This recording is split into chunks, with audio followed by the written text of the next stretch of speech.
Hello students, मैं doctor Anupreeta Mishra. आप Anupreeta Mishra electrical engineering के चैनल पर मशीन्स पढ़ रहे हैं, इलेक्ट्रिकल मशीन्स, जिसमें अब मैं 3 फेज इंडक्शन मोटर में रिवॉल्विंग मैग्नेटिक फील्ड कैसे प्रोड्यूस होती है वो समझाने जा रही हूँ।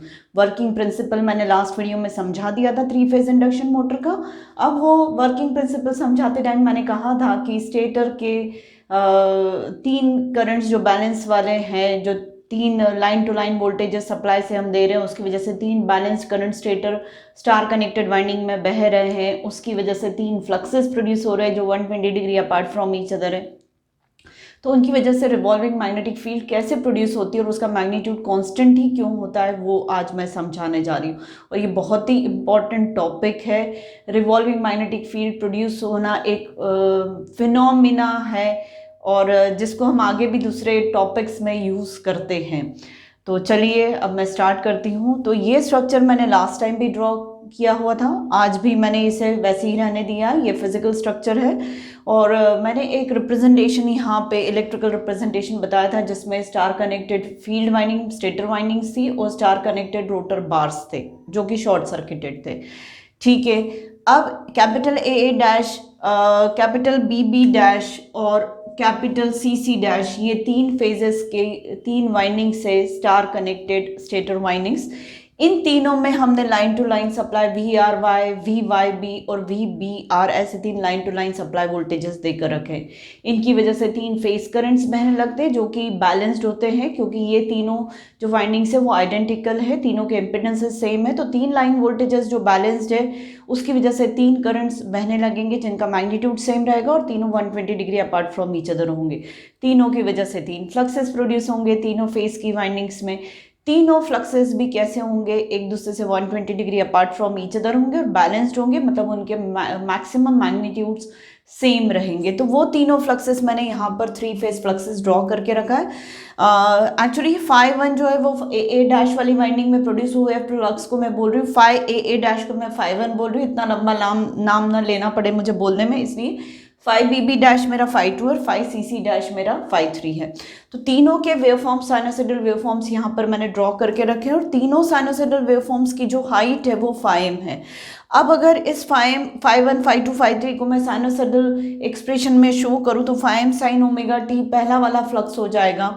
5-2 जो होगा वो 5 sin omega T minus 120 degree होगा और थर्ड जो होगा 5-3 वो 5 sin omega T plus 120 degree या ओमेगा टी माइनस 240 डिग्री, कुछ भी कह सकते हैं।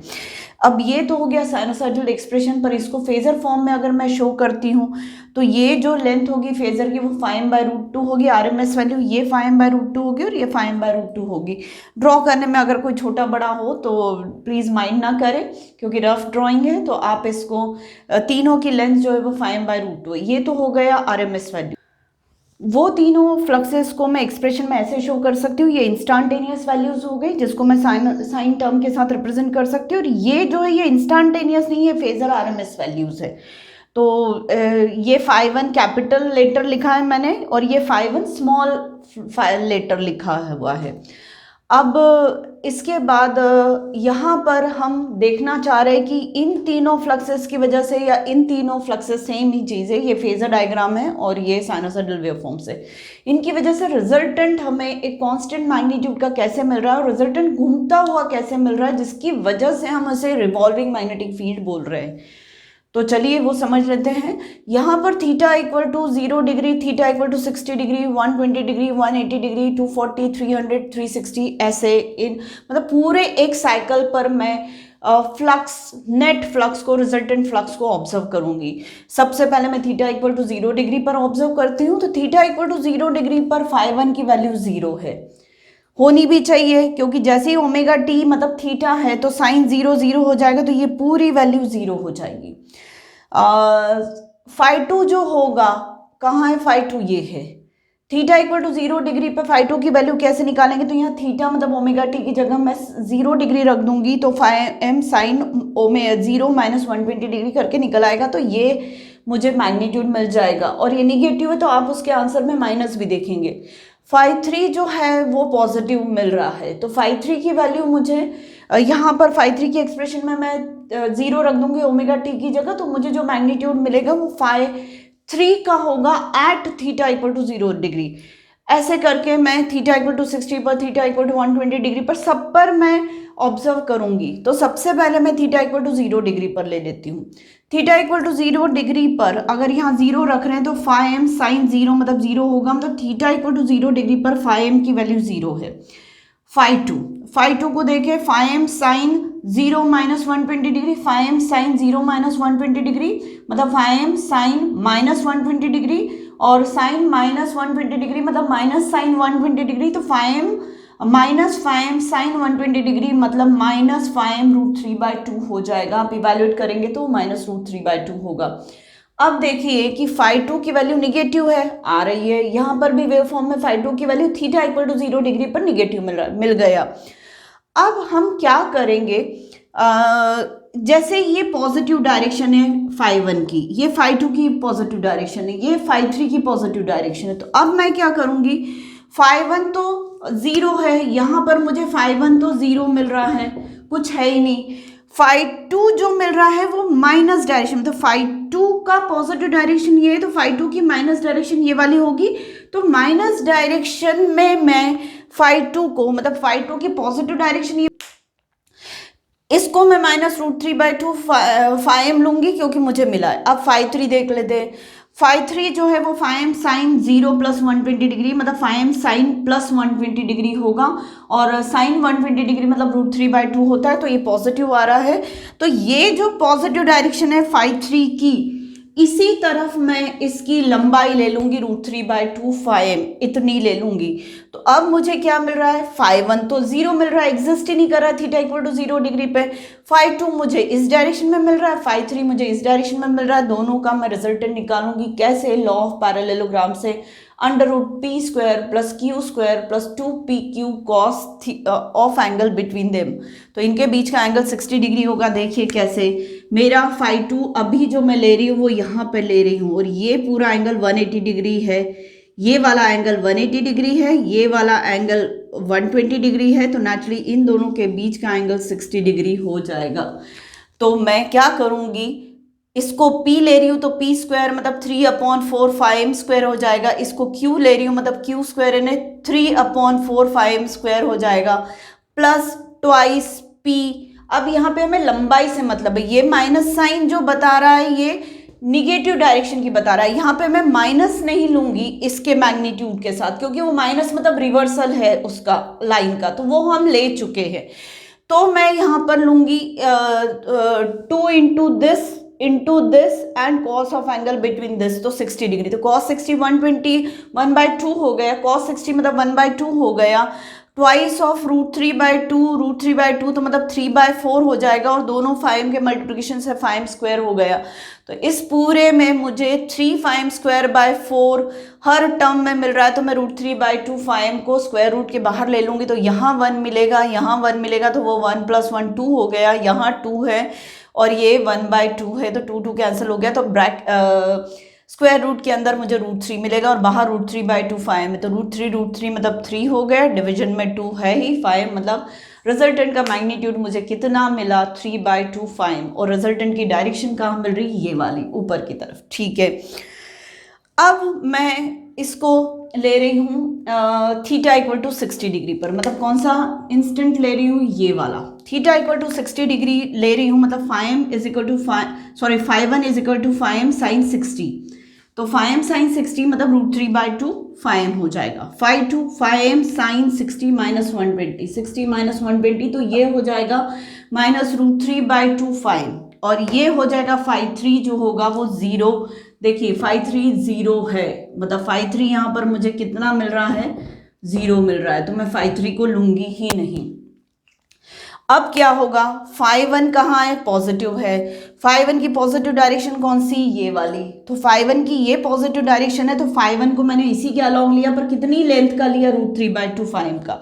फाइव टू फिर से कैसा है, निगेटिव आ रहा है, माइनस आ रहा है, तो मैं फाइव टू को फिर उसी के अलॉन्ग जैसा ये लिया था वैसा वैसा लिया है मैंने, तो वही रूट 3/2 फाइव ये वाला हो गया। अब इन दोनों का फिर से मैं रिजल्टेंट पैरेललोग्राम लॉ से निकालूंगी, फिर फाइव आर की वैल्यू ये रूट 3/2 फाइव में, ये रूट 3/2 फाइव में, ये भी रूट 3/2 फाइव था, ये भी रूट 3/2 फाइव था, कैलकुलेशन से लंबाई जो निकली 3/2 निकली, तो यहाँ पे भी √3/2 फाइम और √3/2 फाइम के पैरेललो लॉ ऑफ पैरेललोग्राम से मुझे रिजल्टेंट की लंबाई जो मिलेगी वो 3/2 फाइम ही मिलेगी।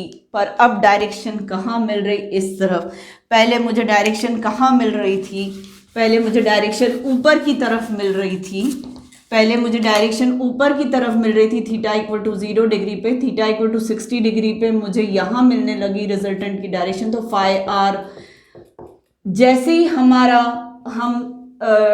टाइम में 60 डिग्री से आगे बढ़ जाते तो ये रिजल्टेंट भी 60 डिग्री से आगे बढ़ चुका है। अब अगर मैं थीटा इक्वल टू 120 डिग्री का देखूं तो थीटा इक्वल टू 120 डिग्री पे आप समझ सकते हैं कि φ2 0 है। देखिए φ2 0 है, φ3 निगेटिव है और φ1 पॉजिटिव है। तो उसी को देख लेते हैं। φ1 is equal to five m sine omega t मतलब 120 डिग्री, तो ये आ जाएगा √3/2 फाइम। φ2 0 होगा, वहां से भी दिख रहा है। और अब एक्सप्रेशन जो मैंने साइनोसाइडल लिख कर रखे थे, फाइम साइन 120 डिग्री माइनस 120 डिग्री मतलब फाइम साइन 0 डिग्री आ रहा है, तो φ2 की वैल्यू 0 ही हो जाएगी। φ3 की वैल्यू जो हो जाएगी वो फाइम साइन 120 ओमेगा टी प्लस 120 मतलब 120 प्लस 120 तो फाइम साइन 240, जिसको मैं सॉल्व करूंगी तो माइनस फाइम √3/2 हो जाएगा। अब वापस एक है आपके पास ये √3/2 फिर √3/2 और इनके बीच का एंगल 60 डिग्री है, तो मैग्नीट्यूड तो वापस इस तरीके से 3/2 फाइम ही आना है, क्योंकि हर बार हम पैरेललोग्राम लॉ में जो कॉन्जिक्यूटिव साइड्स आ रही है वो हमारी कंटिन्यूस √3/2 आ रही। पर आप कौन सी √3/2 किसकी वजह से वो डिफर कर रहा है, कभी φ1 0 हो रहा है तो कभी φ3 0 हो रहा है तो कभी φ2 0 हो रहा है। ऐसा हर बार एक ना एक जीरो, क्योंकि किसी ना किसी की जीरो क्रॉसिंग हो रही है। 0 डिग्री पर, 60 पर, 120 पर, 180 पर, 240 पर, 300 पर, 360 पर किसी ना किसी की जीरो क्रॉसिंग हो रही है। तो दो का जो आप रिजल्टेंट निकालोगे √3/2 फाइम √3/2 फाइम, दो यही लंबाई के आपके पैरेललोग्राम की दो कॉन्जिक्यूटिव साइड्स आ रही, तो रिजल्टेंट की लंबाई हमेशा 3/2 फाइम ही आएगी। पर हाँ, वो रिजल्टेंट की लोकेशन बदलती चली जा रही। अब फाइम जो √3/2 यहाँ है और यहाँ पे φ3 आपका निगेटिव है, तो पॉजिटिव φ3 किधर था, इधर था, तो निगेटिव φ3 इधर होगा। तो इन दोनों का रिजल्टेंट फिर से 3 φ/2 आ रहा है। पर अब वो टर्न हो चुका है किस तरफ, अब वो यहाँ आ चुका है। ये 60 डिग्री से यहाँ था, अब 60 डिग्री से यहाँ आ चुका है। ये 60 डिग्री से टर्न हुआ था थीटा इक्वल टू 60 पर, थीटा इक्वल टू 120 डिग्री पर 120 से टर्न हो गया रिजल्टेंट। 180 डिग्री पर आपको रिजल्टेंट नीचे मिलेगा और 60 डिग्री से नीचे चले जाएंगे। थीटा इक्वल टू 240 डिग्री पर आपको रिजल्टेंट पूरा, मतलब इसको अगर मैं रेफरेंस मान रही हूँ तो रेफरेंस से 240 डिग्री से टर्न हो जाएगा। आप करके देखिएगा। 300 पर देखूंगी तो फिर रेफरेंस से 300 से टर्न हो जाएगा और 360 डिग्री पर वो वापस उसी लोकेशन पर पहुंच जाएगा जहां पर थीटा इक्वल टू 0 डिग्री पर था। तो ये कंप्लीट साइकिल जब यहाँ से लेकर यहाँ तक हो रहा है तो आपका रिजल्टेंट जो 3/2 फाइम का है वो पूरा एक राउंड ले लेता है। जब एक साइकिल कंप्लीट हो रहा है 3 फेज सिस्टम का, तो ये रिजल्टेंट आपका 3/2 फाइम लंबाई, इसकी लंबाई नहीं बदल रही पर ये कंप्लीट एक साइकिल कर लेता है। और इसकी डायरेक्शन कैसी आ रही, ऐसी। मतलब मैं ये कहूँगी कि आपको जो दिख रहा है, लास्ट वीडियो में मैंने आपको जो बना के बताया था कि स्टेटर पर पोल्स कैसे, तो ऊपर नॉर्थ पोल बनाया था, नीचे साउथ पोल बनाया था। पर एक्चुअली जो अब आ रहा है वो नॉर्थ और साउथ पोल कैसे आ रहे हैं, नीचे नॉर्थ पोल आ रहा है और ऊपर साउथ पोल आ रहा है। क्यों? क्योंकि फ्लक्स की डायरेक्शन ये वाली आ रही है और हमेशा नॉर्थ पोल से फ्लक्स इमर्ज आउट होता है, साउथ पोल में मर्ज होता है, तो फ्लक्स की डायरेक्शन ऐसी आ रही।